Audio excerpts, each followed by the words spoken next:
Scorpio, listen carefully.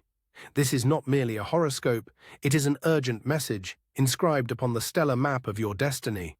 Right now, your ruler Pluto, lord of hidden depths and total transformation, enters a powerful aspect with warlike Mars.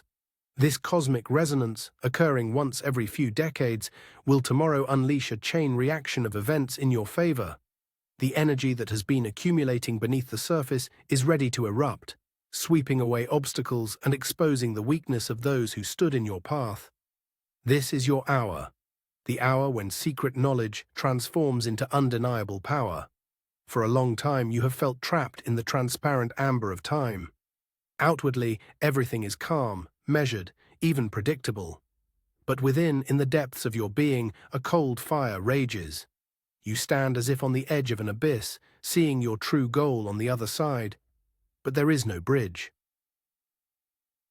This agonizing lull, this forced stagnation, is not weakness, but the highest form of concentration. Those around you see only a still surface of water, unaware of the immense pressure accumulated beneath its dark depths. It is in this inner silence that you have honed your will to the sharpness of a surgeon's scalpel, ready to lance the boil of reality. And now, the paramount cosmic law that takes effect at dawn, distrust, born of fear, inevitably attracts betrayal and leads to self-destruction.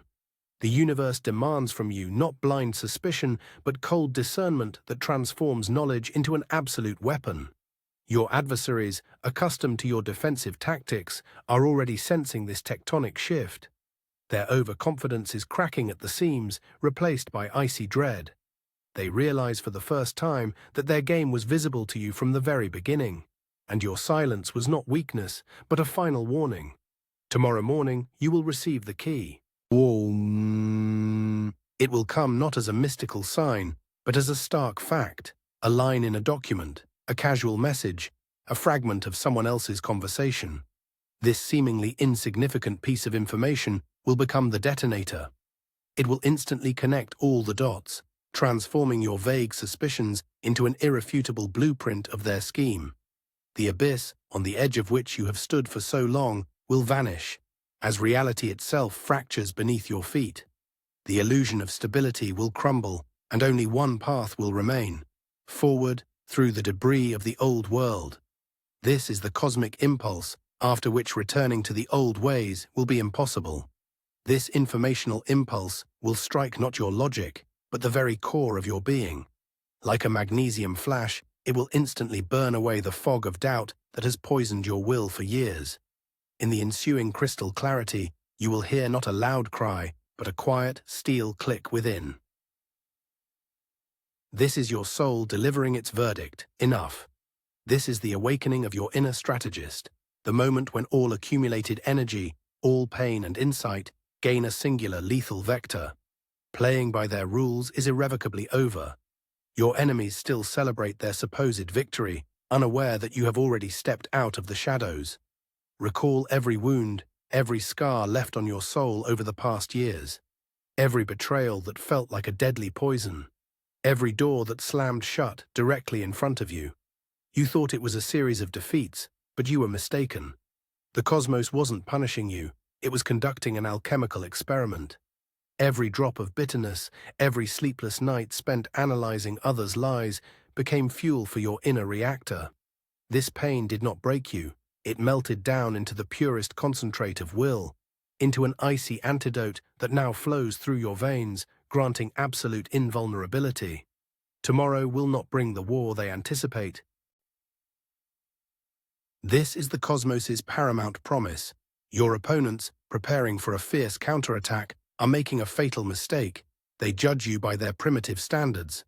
But you will receive not a sword, but the right to rewrite the very fabric of reality.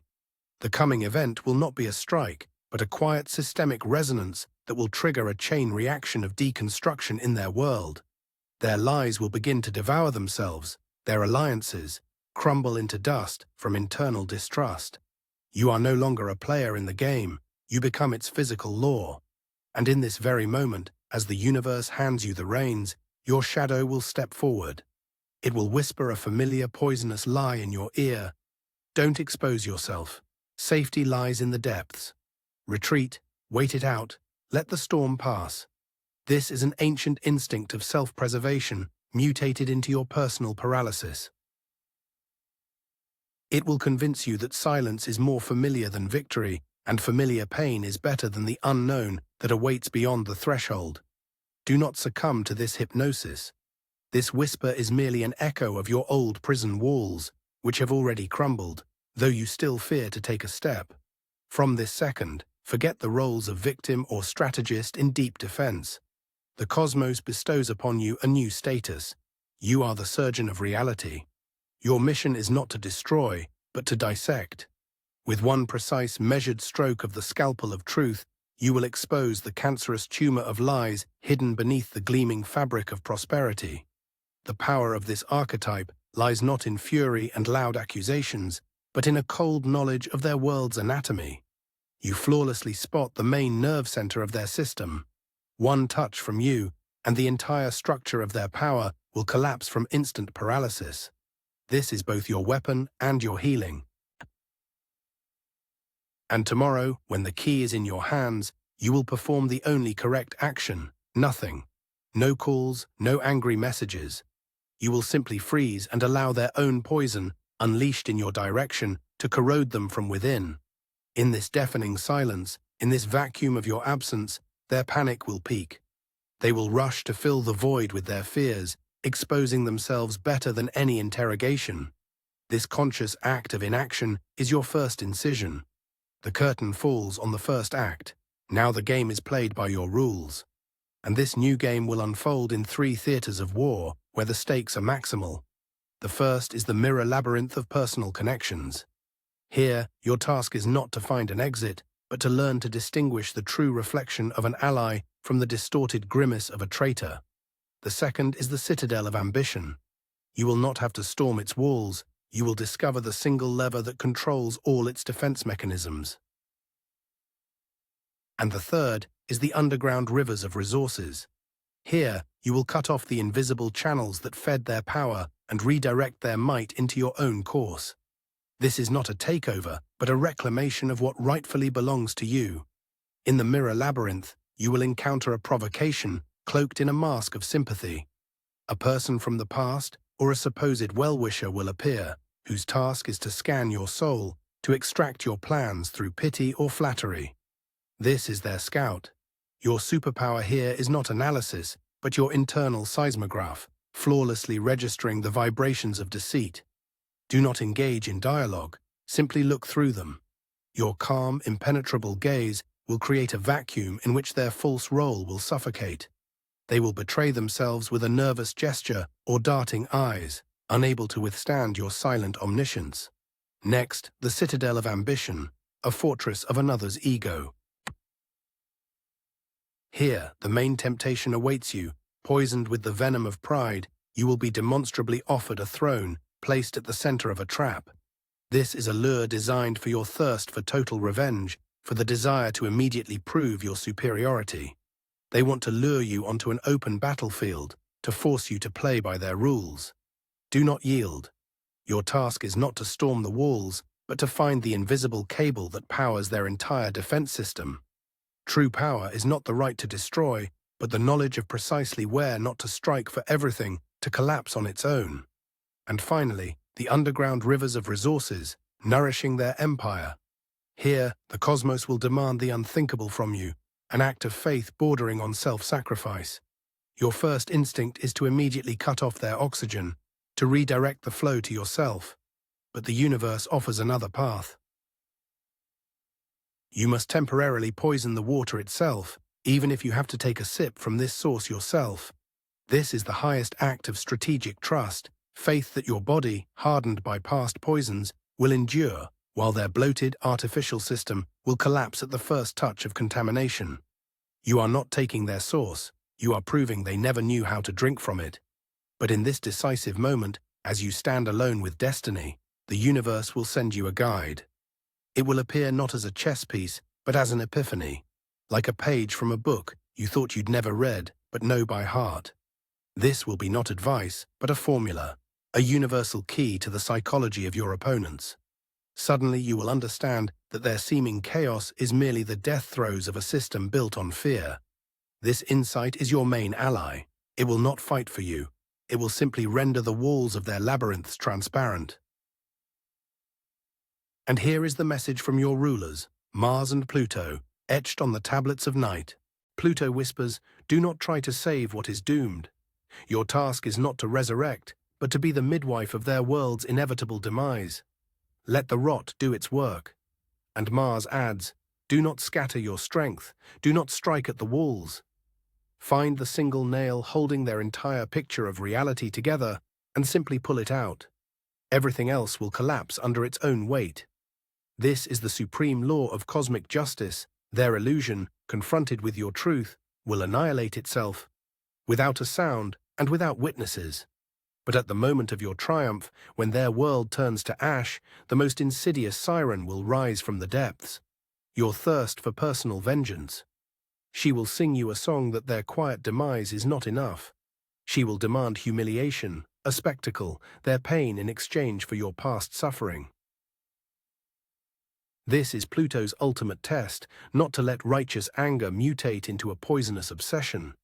To resist this temptation means to irrevocably exit their game, rather than merely switching roles from victim to executioner.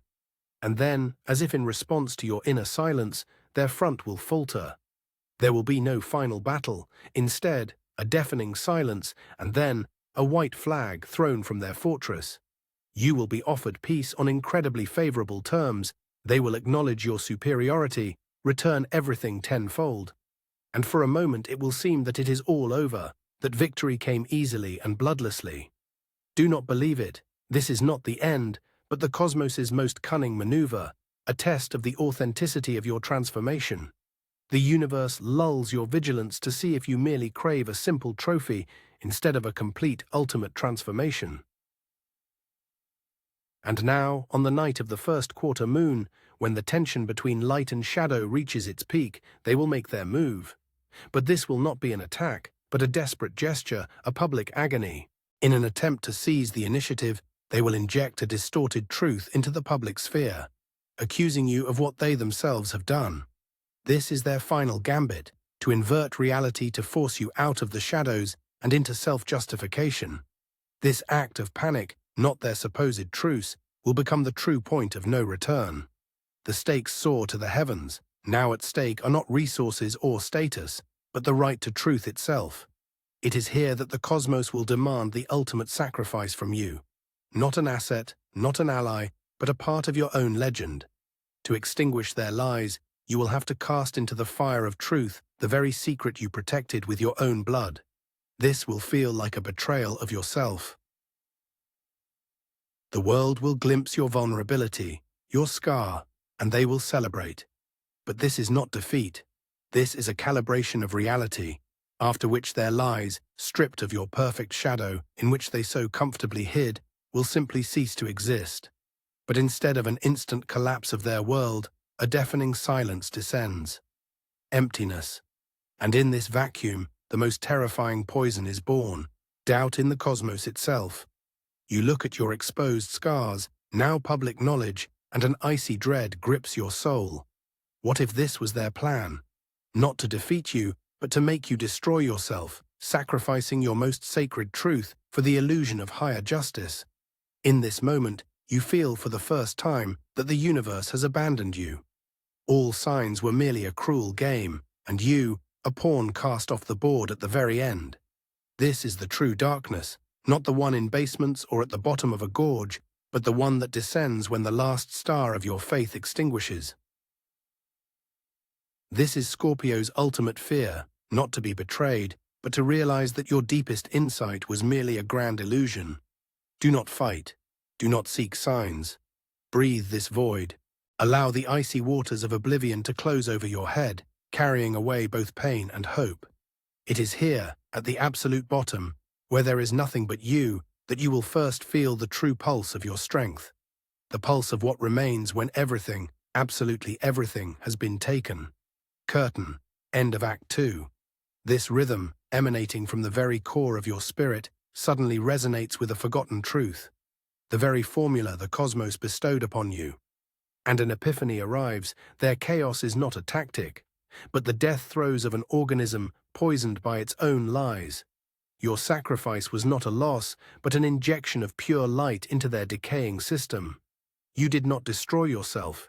You became the antidote. You no longer need to fight shadows on their field.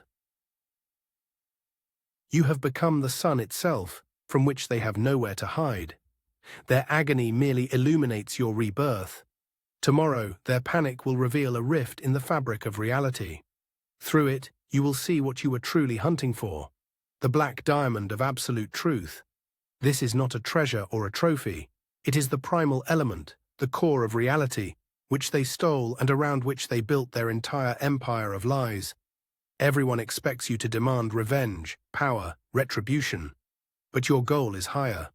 To retrieve this diamond means not merely to defeat them, but to remove from the foundation of creation the crooked stone that spawned their reality. Every atom of your being now vibrates at a new frequency. The echo of past betrayals no longer sounds like a cry of agony. It has merged into a single, low hum of pure intent. You are no longer gathering strength. You have become its epicenter. Your next step is not a strike, but the finest calibration of your resonance with this primal element. They will feel it as a shift in gravity in their world, as an icy premonition of the inevitable, even before you make your move. This is the surgeon's silence before the final incision. And now, before your inner eye, two paths unfold, two endings to this drama. The first, painfully familiar, etched on your soul. The path of retribution. This is a trail where you burn them to ashes, but inhale the same smoke, forever bound to their dust. The second, cold, crystalline, almost invisible. The path of absolute liberation. Here you do not punish them. You simply reclaim the element that made their world real, leaving them alone with emptiness. The universe does not ask if you will win. It asks who you will emerge from the fire, an avenger or a new law of nature. And the path of the avenger tempts you with the sweet poison of promises. It promises you their public humiliation, their agony in the main square of your ego. But it is here, on the threshold of triumph, that you meet your main enemy, the phantom of your old self, thirsting for blood. You do not fight it. You simply look away and step onto that second, icy path. And in this moment, you understand, to retrieve the diamond is not to avenge them, but to heal yourself forever from their venom. This silent choice, made in complete stillness, deafens the universe louder than any explosion, establishing a new order of things. And now the diamond of absolute truth dissolves into your blood, transforming all past poisons into a serum of total immunity. Your scars no longer ache. They begin to glow from within, like runes on an ancient blade, telling a story not of defeat, but of tempering. Those around you expect thunder and lightning, but receive only the deafening silence of your new equilibrium. You have reclaimed not power over them, but the right to your true self, whole, invulnerable, complete. You no longer need their collapse for your elevation. This is freedom. Their panic is not your victory, but merely an echo of your newfound stillness. They batter against the invisible wall of your tranquility, not realizing that the war ended not because they lost, but because you simply left the battlefield, taking its very reality with you. And tomorrow the cosmos will present you not with a trophy, but with a blank canvas and paints. The first opportunity to create a world in which they have no shadow. Your new starting point is not the ruins of their empire, but the virgin ground of your future. Your reality begins not with the final blow, but with the first stroke. And this is the most deafening finale they could not have foreseen. And here is your new law, etched in eternity: I am not a player. I am the field upon which all games vanish. This formula annuls the past and zeroes out all debts, transforming your spirit into a point of singularity. The universe will no longer test your resilience. From now on, it will ask only one question, echoing it from new, uncharted horizons: what will you create from the stillness you have claimed? Your true story is just beginning.